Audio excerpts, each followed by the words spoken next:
ॾाढा गोर थींदा, मारे कढंदा, हिंदुनि खे मुस्लमान मारे कढंदा, ऐं मुस्लमाननि खे वरी हिंदुनि जे मुल्क में जिते वेठा तिन खे निकिरण जो डप हो त उहे वरी चवण लॻा त हिंदू असांखे मारे कढंदा, रखण कोन ॾींदा, छाकाणि त असीं महिनाती आहियूं, थोरा ॼणा आहियूं, जंहिं मुल्क में माण्हू आहिनि घणा मुस्लमान, उते असांखे रहण कोन ॾींदा। मूं हिकिड़े ॼारे ख़्यालु कयो, मां पंहिंजनि ॿारनि खे वठी थो निकिरी वञा ॿाहिरि घुमण फिरण जी, अॻे तीर्थनि ते वेंदो हुउसि त हींअर तीर्थ यात्रा जे ख़्याल सां निकिरी थो वञा तीर्थ करण, ऐं जे पाकिस्तान ठही वियो, पाण में ॻाल्हियुनि में चया, वरी असांखे अची रहणो थींदो पाकिस्तान में त मां मोटी ईंदुसि, जे न त उते ई रहिजी पवंदुसि, सम्झो त मां वञा थो तीर्थ करण। त हिकिड़े ॼाणे ने रुकीअ सां ॻाल्हि कयमि त रुकी मां वञा थो तीर्थनि ते, मुंहिंजा ॿार चवनि था त असांखे तीर्थनि ते घुमाइण वठी हल, हूअं ॿ साल हलंदा आहिनि, हींअर अची दिलि थी अथनि त हिननि ॾींहंनि में हलूं। चई तई ढिलो था पाकिस्तान खां मुस्लमाननि खां तंहिंजे करे था वञो। दादा तव्हां ठीक किया सिंपैथी से।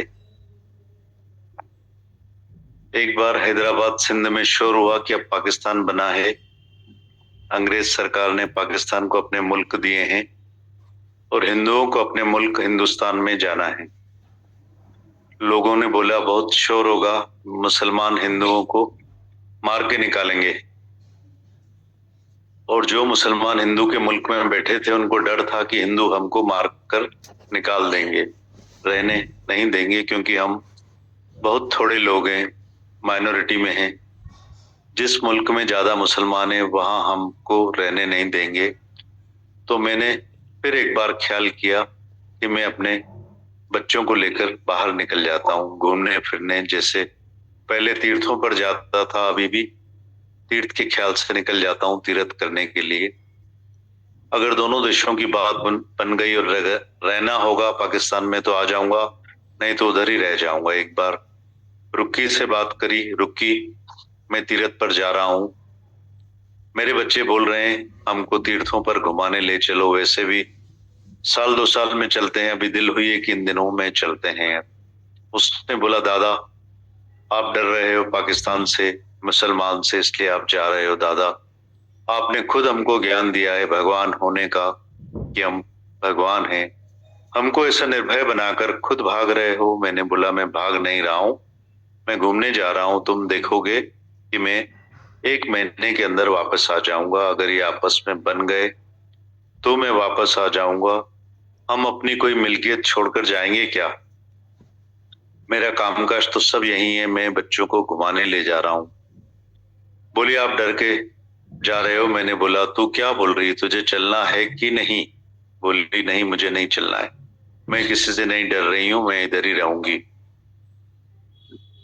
मैंने बोला तू इधर रहेगी क्योंकि तुम्हारी जागीर मिल्कियत यहाँ अटकी हुई है, जागीर के बदले तू अपने को मरवाएगी, उनको बोलेगी कि मुझे जागीर के बदले जागीर दो।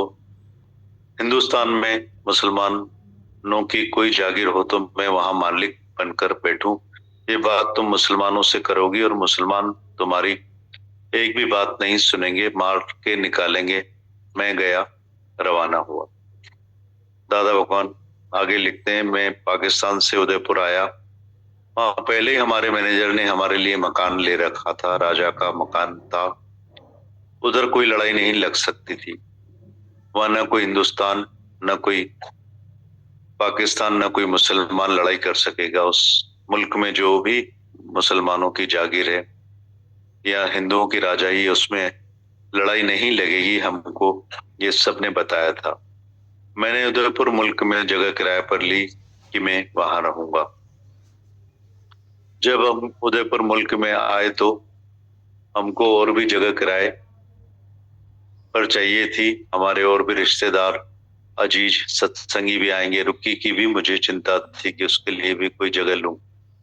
जगह के लिए पूछने लगा तो सबने बोला उधर सब जगह फुल हो गई है, भर गई है, किराए पर दे दी गई है, कोई भी जगह खाली नहीं। दलालों ने जवाब दे दिया एक भी जगह खाली नहीं है, अब नहीं मिलेगी। पर मैंने तो लक्ष्मी के लिए एक दूसरी जगह ली थी हमारी गली के पास में, मैंने अपनी भी जगह ली, और एक जमीन इसके लिए ली। बहुत अच्छी बड़ी जगह थी, 500 रुपए महीने में मिली। वो इतनी बड़ी जगह थी कि उसमें 3-4 घर और भी आकर रह सकते थे। एक घर नहीं था पर एक बड़ी हवेली थी। उधर एक कंवर था, उसकी बड़ी हवेली हमको मिल गई। कंवर जो था राजाई घराने का था। वह बात में इस बात पर बता रहा हूं कि जब हम यहाँ आए तो कुछ लोगों ने हमको बताया कि इधर का जो सिविल सर्जन है उसका बंगला बहुत बड़ा है। अगर वह किसी को किराए पर जगह देना चाहे तो देगा, पर वो शाहूकार आदमी है, उसका पता नहीं कि वो देगा कि नहीं देगा। ट्राई करके देखो। तो हम गए सिविल सर्जन के अस्पताल में। बाहर ही पहुंचे थे तो उधर एक मोटर खड़ी थी। एक लड़की खड़ी थी मोटर पर टेक देकर, बहुत गमगीन होकर खड़ी थी, ख्यालों में विचारों में डूबी पड़ी थी। मैंने लक्ष्मी को बोला तो उससे जाकर पूछ ये अस्पताल में क्यों आई है, बेचारी चिंता में लग रही है। लक्ष्मी ने जाकर उससे पूछा। उसने बोला मुझे 1 साल हुआ है शादी किए हुए, मुझे बच्चा नहीं हो रहा है। मैं राजाई घराने की हूँ, राजा की बेटी हूँ। मैंने दूर से देखा इतनी सुंदर लड़की मोटर पर टेक देकर खड़ी है। मैंने जब समझा जरूर ये किसी राजाई घराने की है। लक्ष्मी ने भी बोला यह किसी राजाई घराने की है। तो बोली मैंने जिससे शादी की है वह अंदर सिविल सर्जन के पास गया है। मैं इधर खड़ी हूँ जब तक डॉक्टर ने आज का दिन रखा है मेरे ऑपरेशन करने के लिए, क्योंकि मेरे को बच्चा नहीं हो रहा है। तो डॉक्टर ने बोला है कि मैं ऑपरेशन करूंगा तो बच्चा हो सकेगा।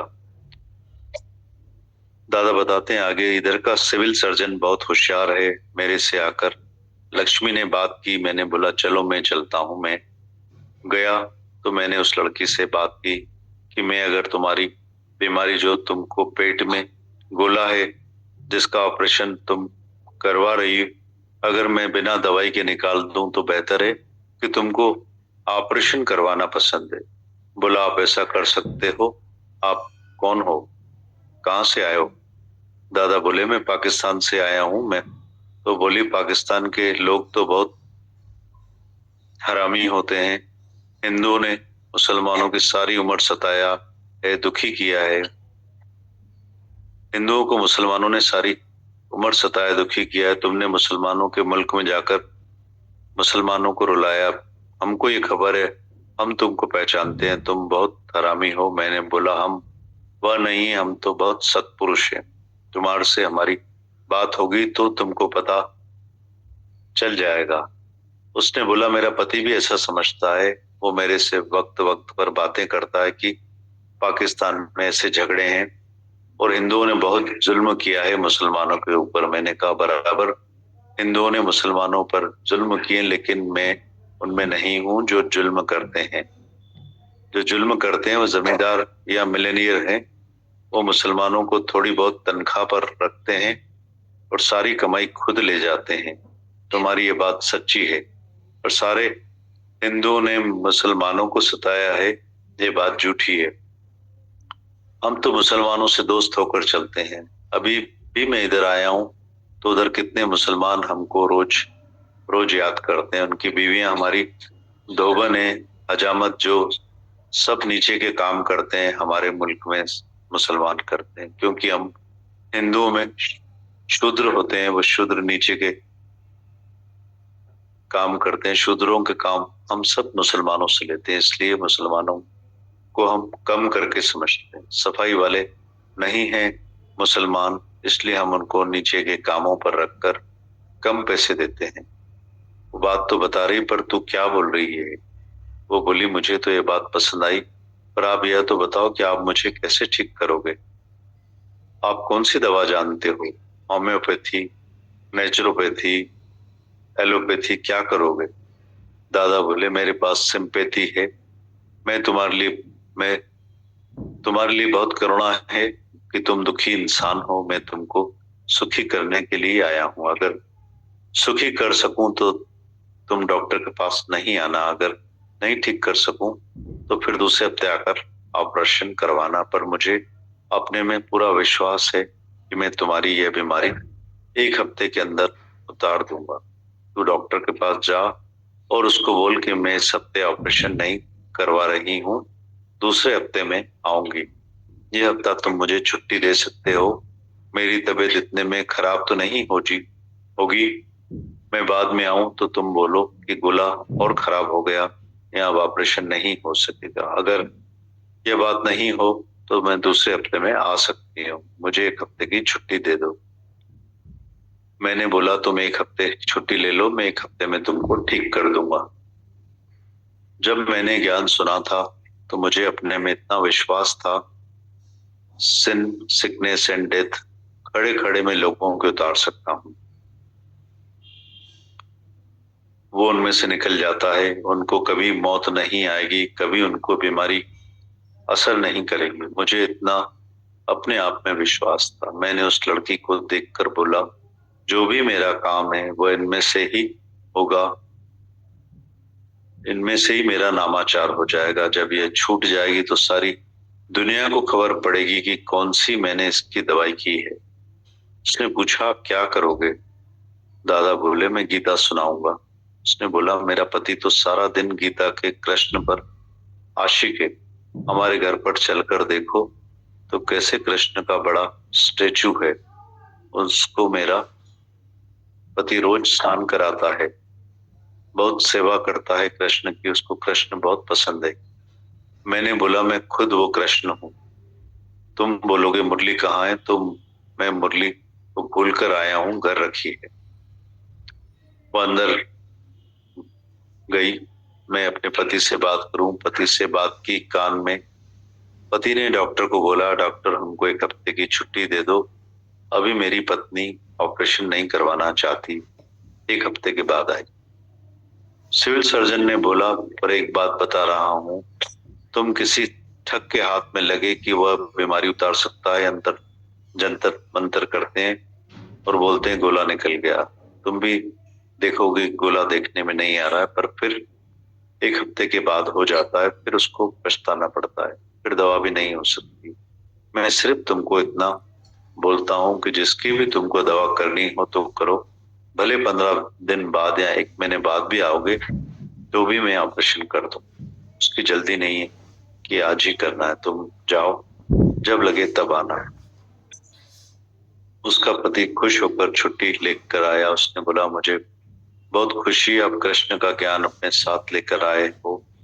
मैंने कहा हाँ मैं कृष्ण का ज्ञान सुनाऊंगा जो तुमने समझा ही नहीं।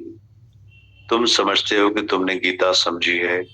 वो बोला मैं मुंह जवानी आपको बता सकता हूँ, मुझे संस्कृत आती है। संस्कृत में तो आती है पर सिंधी में तो नहीं आती है ना। तो हमारी बोली में तो नहीं बात कर सकता है ना, जो तुम्हारी बोली है उसमें जब तुमको आवे तब मैं खुश होऊंगा। अभी तुम संस्कृत में बताते हो, संस्कृत में बोलते जाओगे जैसे कृष्ण ने अक्षर बोले हैं, पर उसका अर्थ तुम्हारे अंदर में नहीं है, ये मुझे पता है।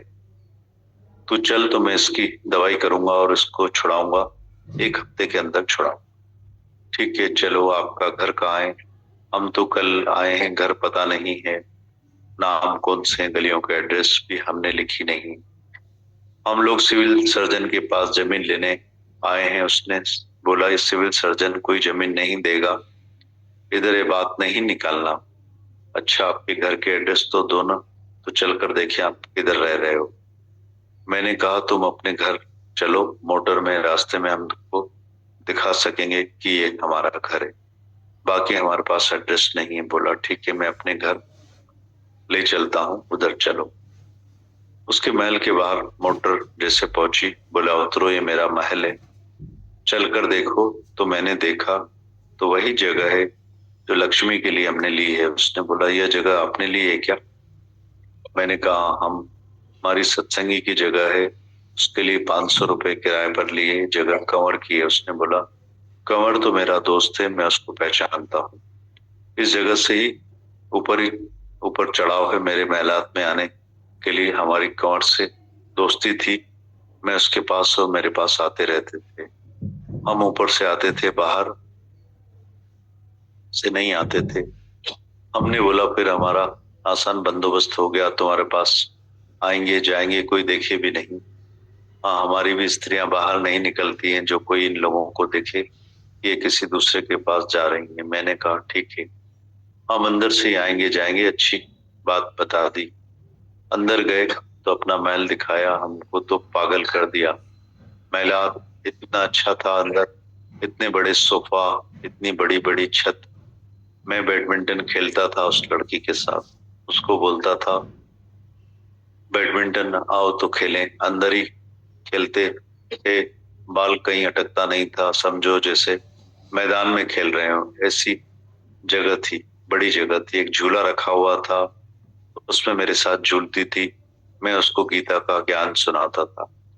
3 दिन के अंदर वो ऐसी खुशी में आ गई, उस खुशी में ही उसका गोला निकल गया, गोला अंदर ही अंदर खत्म हो गया। 3-4 दिन के बाद मुझे बोली मुझे बहुत फायदा हो गया है। किस में फायदा है? बोला गीता में फायदा है। मैंने सारी गीता समझी है, आपकी सारी बात समझी, उसके लिए मुझे बहुत खुशी हुई है दादा।